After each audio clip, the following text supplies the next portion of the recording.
പ്രഭേട്ടൻ ഞങ്ങളെ അനുഗ്രഹിക്കണം.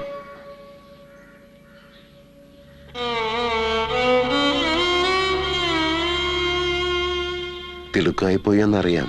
എന്നാലും പ്രഭേട്ടൻ വരുന്നവരെ കാത്തു നിൽക്കാറുന്നത് സാരമില്ല, നന്നായി. ഒരുപക്ഷെ പ്രഭേട്ടൻ പുറത്തു വന്നില്ലെങ്കിലോ? ഇപ്പൊ കുറ്റക്കാരനാണെന്ന സംശയമുള്ളൂ.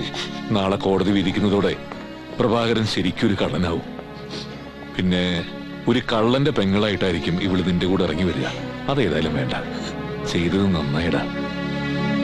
വീട്ടിലായാലും നാട്ടിലായാലും പ്രഭേട്ടൻ അവനവനെ മാത്രമേ കാണാറുള്ളൂ.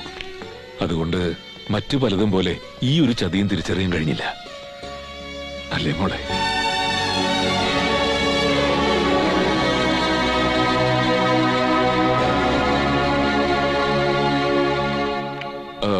നിങ്ങൾക്കൊക്കെ ഞാൻ ഒരുപാട് നാണക്കേടുണ്ടാക്കിയല്ലടാ.